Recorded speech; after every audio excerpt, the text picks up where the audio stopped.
Good day everyone, we are the Group 2 and for this lesson, we will be discussing about the Lesson 2, Art Appreciation, Creativity, Imagination, and Expression. And by the end of this lesson, we should be able to differentiate art from the nature, characterize artistic expression based on personal experiences, discuss the nature of art's preliminary expression, and lastly, categorize works of art using personal experiences. But first, allow me to introduce myself. I am by Bianca Kiuba from BSS W1C. Did you know that not everything beautiful is considered art? Even the nature. Nature is beautiful as it is, but it is not always classified as art. So in this lesson, we will learn why art is more than just beauty and how it connects to human creativity, imagination, and expression. So in this lesson, matututunan natin kung ano nga ba yung art at bakit hindi lahat ng bagay ay considered art. So now, let's get started. According to Collins and Riley, not everything beautiful is automatically considered art. Kahit araw-araw tayo nakakakita ng magagandang bagay sa paligid natin because art is something that is created by humans using creativity, imagination, and expression. Kahit gaano kaganda yung sunset or yung mountains, hindi sila considered art dahil hindi sila gawa ng tao.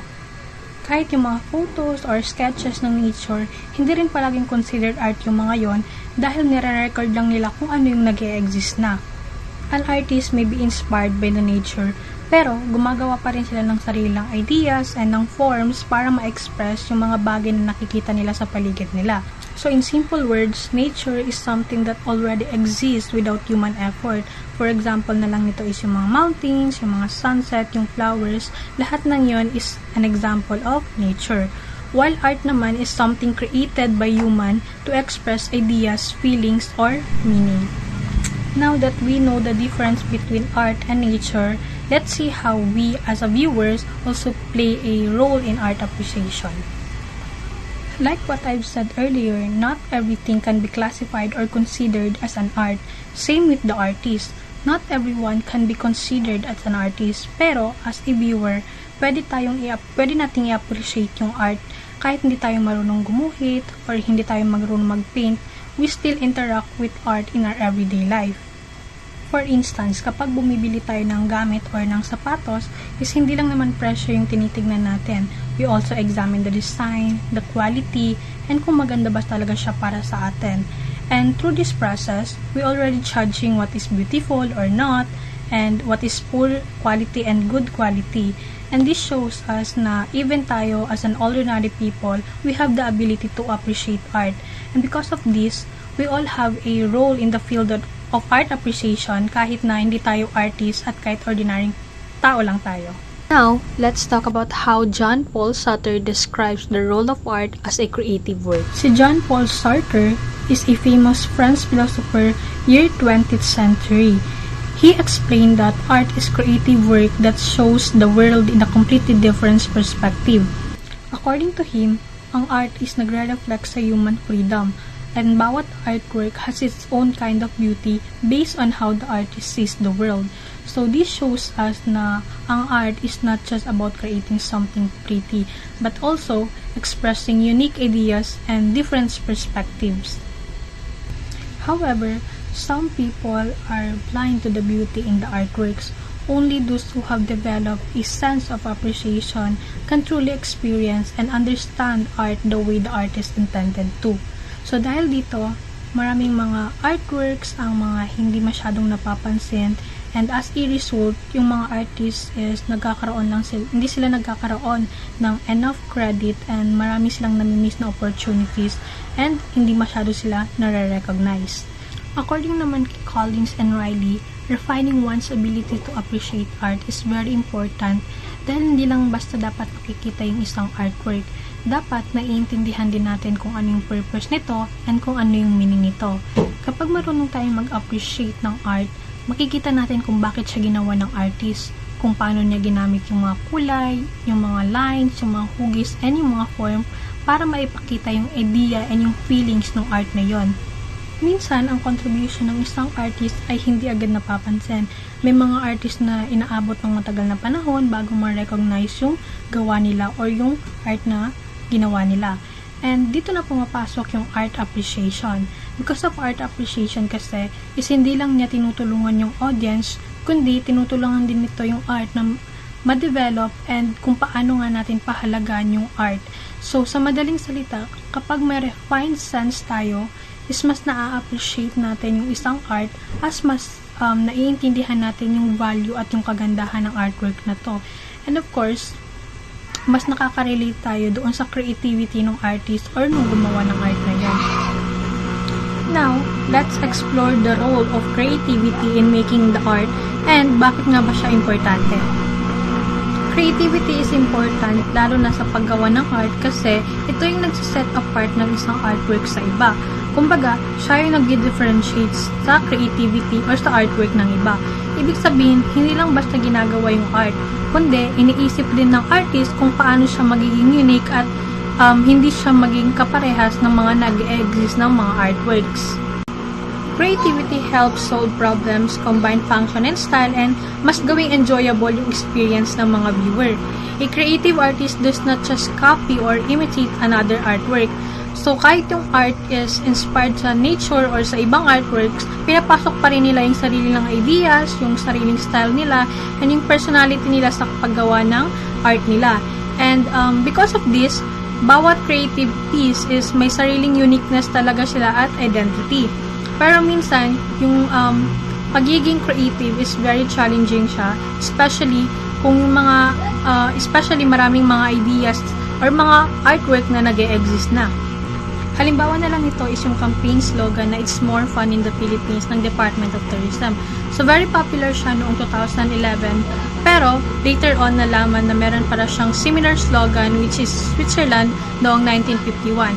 And nag-cause ito siya ng issue about the originality. Pinapakita lang dito sa creativity na dapat careful tayo sa pag-research natin para maiwasan natin yung mga plagiarism and yung conflict. So, in this way, mas maintindihan natin na yung creativity hindi lang siya tungkol sa pagiging unique, kundi pati rin sa pagiging responsible at pag-ingat sa paggamit ng mga ideas. Always remember, art is more than just what we see. Art is about how it makes us feel, think, and understand the world around us. In short, art is more than just beauty. It reflects human creativity and expression, and through art appreciation, we learn to understand its deeper meaning and value. And that's all for my part. Thank you so much for listening. I hope you guys understand my topic well. Everyone, so my name is Sofia Miserable. So I will discussing the art as a product of imagination. So listen carefully and watch. And let's start. So, let's start our discussion now. So art is a product of imagination. So, the question here, where do famous writers, painters, and musicians get their ideas? Where do ideas for creative solution begin? So, saan nga ba nakukuha ng mga writers or mga painters yung mga kanilang ideas, no? So, simple lang yan. Everything starts with the human mind, and that means imagination. So, bago pa maging real ang isang artwork or solution or invention, is naiisip muna yan ng mga painters.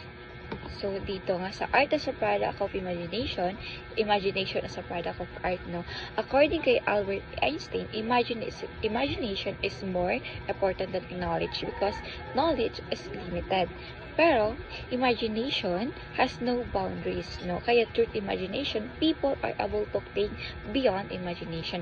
So, people are able to think beyond the norm of creating something bold or new and meaningful that can inspire change. So, imagination is not confined by rules or reality. So, dahil dito, nagiging curious ang mga tao or nag-explore. So, mas nag-innovative, no? So, kapag may mga imagination ka, you don't just accept things as they are. You imagine how they could be better. So that's why imagination is the foundation of creativity and progress. So in artist mind, no, parang may gallery sila and endless artwork. So hindi kailangan real or agad ang isang artwork. So pwede mo na itong pag-isipan nila or ini-imagine pa nila ito. So halimbawa nga lang, no, isang musician may tone of parang sa utak niya, may parang tumutunog sa utak niya, which is parang doon nagsi-start no. Hindi pa siya hindi pa niya yun technically, pero art siya in truth, no. Parang doon pa nagsisimula na parang nakapag-imagination siya because of their music of their mind. So hindi pa siya truth, parang di pa niya ini-evaluate yung kanyang imaginary, pero naisip na niya. So parang kumakanta na sa isip niya yun. So or doon nagsa-start na parang sinusulat na niya kung anong imagination niya. So parang doon, so saka lang niya ito naging visible or tangible, no, kapag imagination gave birth to art. So and in return, art inspired and imaginations became.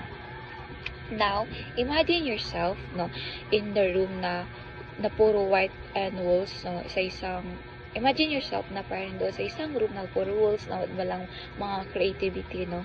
So, parang plain lang siya. So, walang decoration. So, walang kulay. Would you feel inspired? Diba? Hindi, no? Probably not. So, kaya sa coffee shop, no, libraries and restaurant, many paintings, murals, and sculpture, no, nakalagay doon. Kasi because the beauty stimulate creativity. So, human naturally crave beauty. So, and desire goes back to our early ancestors. So, cave paintings of animals, carved stone shape like people, or decorated were not just for survival, no. So, ginagawa nila ito not because of just functional, no, but it gives them beauty and give them joy, no. Parang it was emotional and meaningful yung art for them, para sa kanila. So dito na sa art as expression. So may mga moments sa buhay natin na may mga nararamdaman tayo, no. So pero hindi natin ma-explain through to words. So ngayon, no, ang excitement and fear or sadness or confusion natin na parang naramdaman natin sa sarili natin, isang word lang is not enough, no, para ma-express natin yon. So inside, no, so what to do, no, anong gagawin natin para ma-express natin yon. So we express ourselves through action, sounds, and movement or art. So for example, kapag sobrang saya natin, minsan napapasigaw tayo or napapatalon tayo, diba? So that's expression. So according to philosopher Robin George, no, Collingwood, so artists don't create emotion in others, they simply express what they feel inside. Through art, so they explore their emotion and transform it into something beautiful and meaningful. So there's a difference, no, between describing emotion and expression. For example, saying I'm hungry, so it's just describing that you are hungry, but creating a poem or song or painting that show longing or struggle or desire to the food, so that is expression. So describing limits meaning, but expression open many interpretations. So that's why art become personal, no. It doesn't just reflect the outer world, it reflects the inner world of artists. So that's why, no, nasabi pa dito is imagination is the source of creative ideas and solution. So imagination produce art, and art inspire imagination. So, and art express emotion and reflects the artist's inner self. So, doon na-express ng mga artist yung mga sarili nila through their art. So, pwede natin gawin yun, no? Pag hindi tayo di natin express yung sarili natin sa ibang tao. So, through art, so nagagawa natin, nasasabi natin din yung mga parang gusto natin iparating sa ibang tao. So, that's all po. Thank you for listening and watch. I hope you learned something new. Thank you! So, good morning everyone. My name is Jan Mico C. Rosales. Visual arts. Visual arts are art forms that appeal mainly to our sense of sight. These include artworks that we can see and observe visually. So, artists create visual art based on what they see or imagine. It focuses on shapes, colors, and forms commonly displayed in galleries or public spaces. So, ang example is painting, drawing, sculpture, digital image, printing, and lettering. So, visual arts are the most familiar type of art to the public. So, ang visual arts, ito na daw yung mga art na nakikita natin. So, gumagawa ang artist based sa nakikita daw nila or na-imagine nila. Nagpo-focus daw ito sa shapes na colors at saka forms. So, minsan makikita ito sa gallery or public spaces. Ako niya halimbawa daw is yung painting, drawing, sculpture, or digital art or printing. So, next is film. So, yung film yung art ng paggawa ng motion gamit ang maraming still image daw. So, isa rin itong industry kasi may creativity at technology na involved. So, ang focus nito ay sa storytelling, aesthetics, cultures, at social values daw. So, ang technique nito ay yung sa cameras, animations, CGI. Goal nito ay mag-entertain at maghatid ng emotion sa mga nakita at meaningful na mensahe sa viewers. So, next is performance art. So, ang performance art ay live art kung saan ang medium ay human body.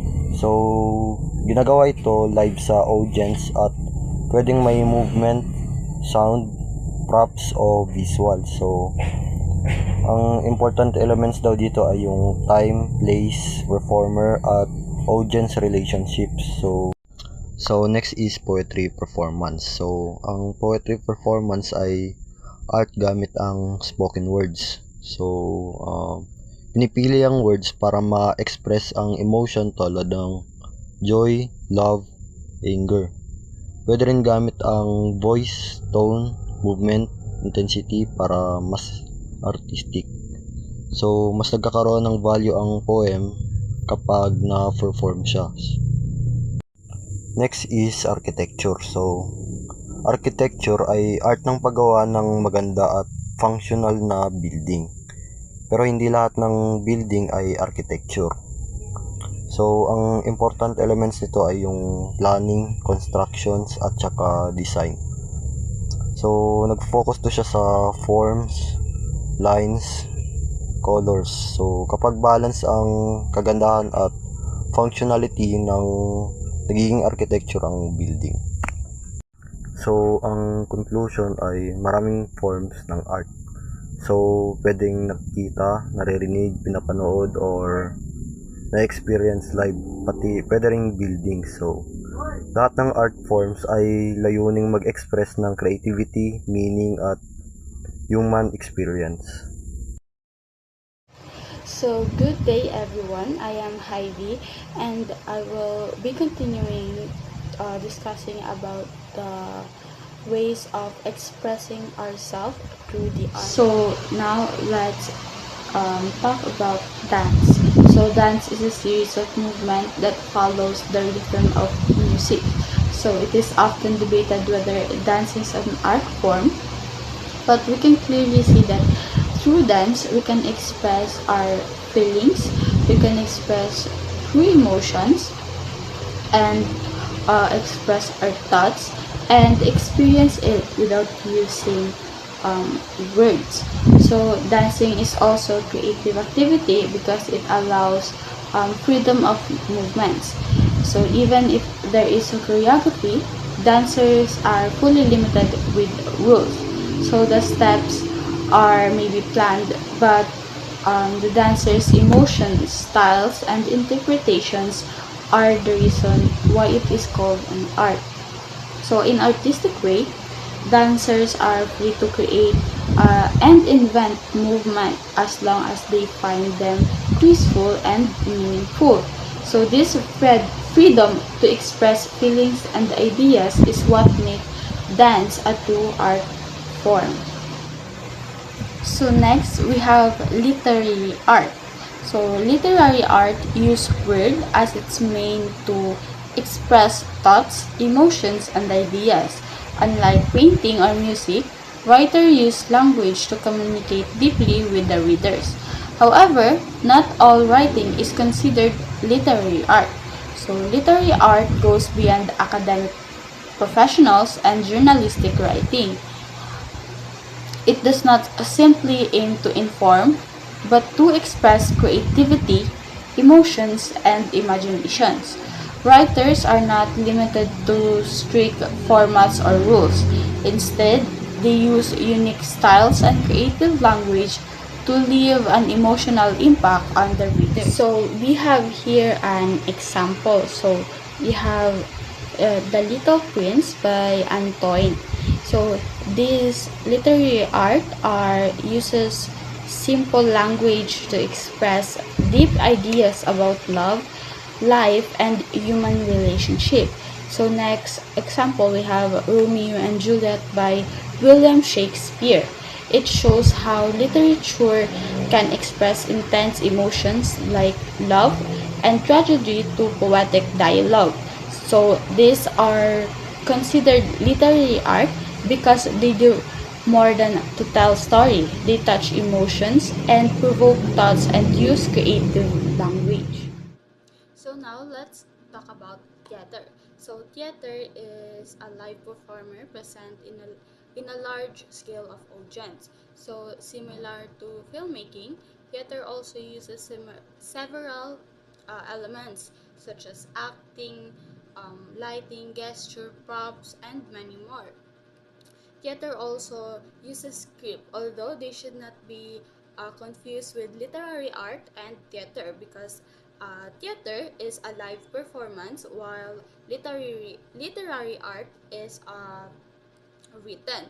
So similar also to performance art, theater also need the performance of an audience because it is one of the important elements in a theater art.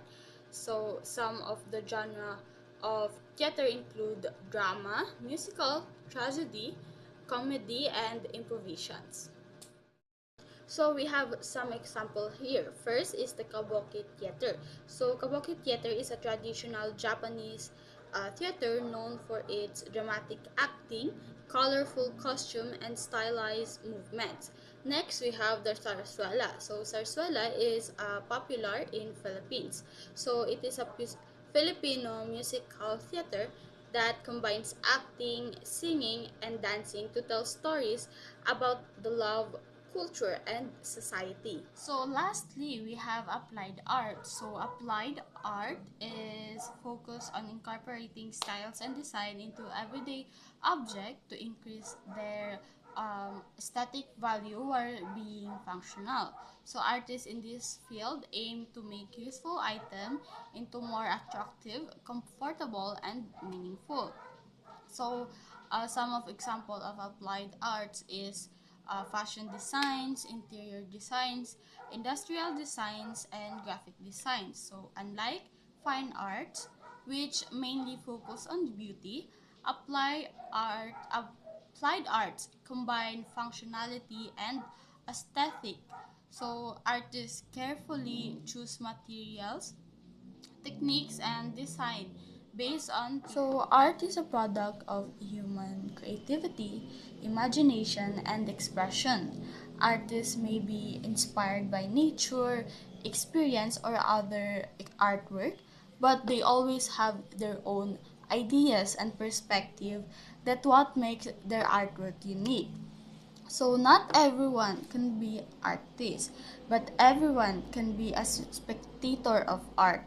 So art appreciation helps people to understand the purpose of an artwork and recognize the beauty and meaning behind.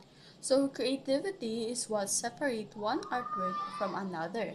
A creative artist does not simply copy, but creates something new through imagination. Art is a form of expression that allows artists to explore their emotions and transform them into something beautiful. So expression and description are different. Description explain emotion while expression personalize them. So through expression, art become unique, meaningful, and powerful that inspire both the imagination of the artist and the audience. So expression is different from description. So that is all for the report of Group 2. Thank you for listening.